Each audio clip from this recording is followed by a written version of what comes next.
Too often, when people retire, they have an abundance of cash available and they spend it. They buy a new car, give their children money, go on a sea cruise, etc.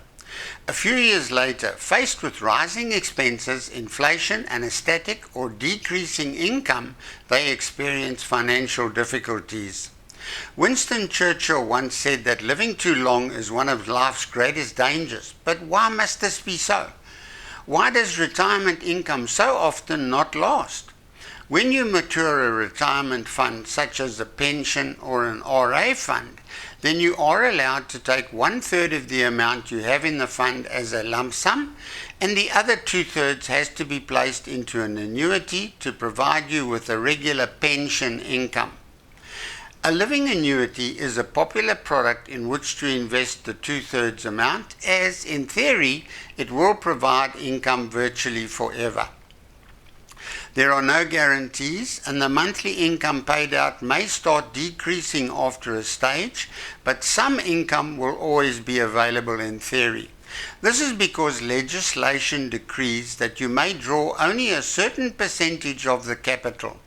Let's have a look at how this works and discuss how we can possibly get more income for a longer period out of a drawdown annuity like a living annuity. This is the new drawdown annuity calculator screen. If we click on the costs button at the bottom left, we can set up costs and commissions.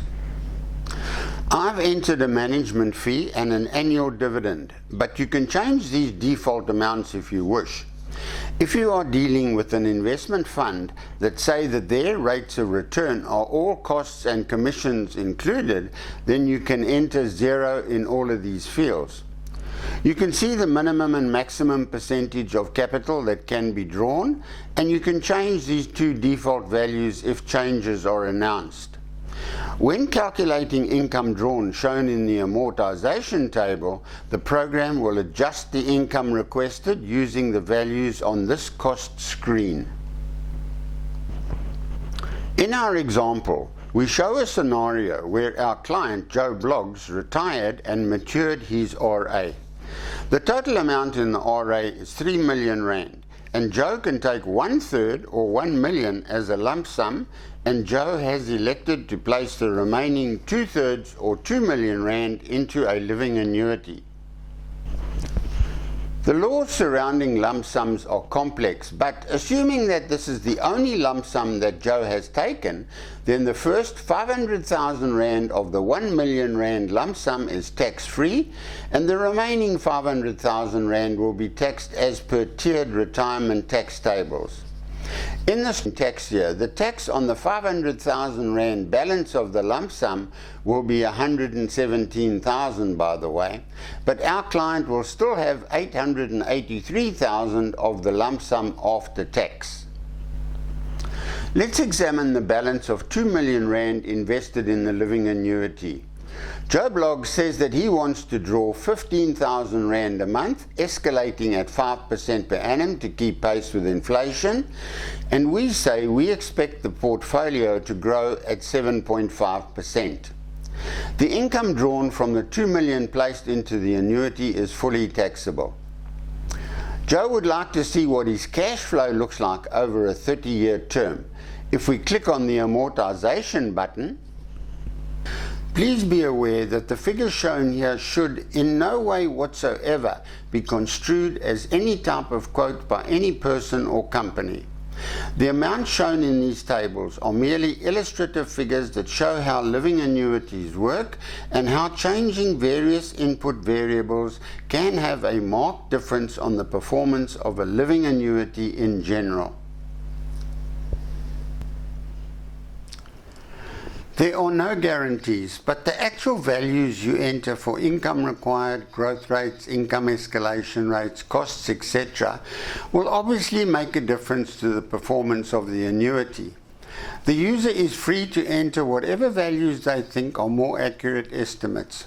We have chosen 7.5% per annum as a growth rate in our example. Some consultants may consider 7.5% a bit optimistic, while others may feel that there may be years where growth rates may exceed 7.5%. However, the point of this calculator is to show that depending on the values you use, you could still be in danger of depleting the capital sooner than anticipated, unless you employ some simple financial planning.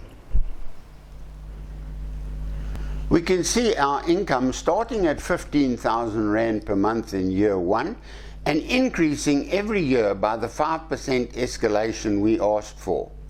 After year 8 in our example, our income has reached a stage where the income we require is now 17.5% of the capital. We are now drawing 17.5% of capital that is growing at 7.5%. And if we scroll down further, we can see that the situation gets worse. The annuity will continue to pay out income, but the actual income amount decreases rapidly. Instead of an income that increases every year, our income now decreases every year. What can we do to ensure that we get the money we want for a longer period? Well, Joe Bloggs may decide to take a lump sum of only 500,000 Rand tax-free and invest it somewhere. If the 500,000 Rand investment could cause a tax problem, then maybe he could invest it in unit trusts or perhaps even in his wife's name. Joe could then place 2.5 million into the annuity.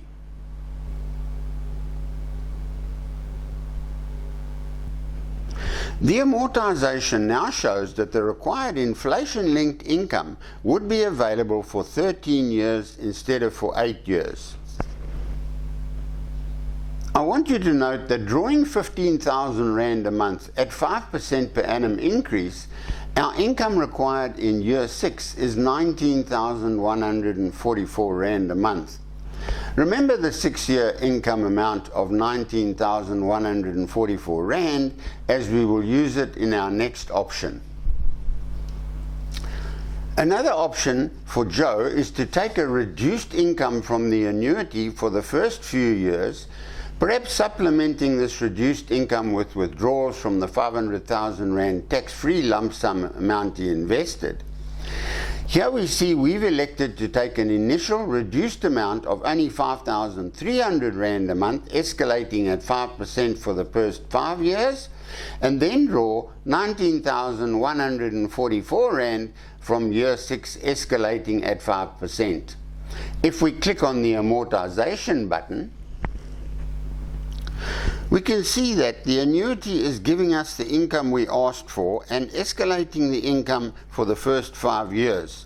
This means the income we draw is 5% more than we drew the previous year. Drawing less money initially means there is more capital left in the fund, so the capital grows at a higher rate.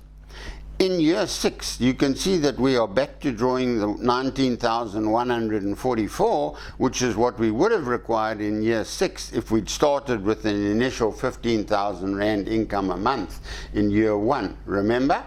Scrolling down the screen, we can see that we continued to receive our required inflation-linked income right up until year 18, and that is for an extra 10 years. More than double the period we were looking at initially.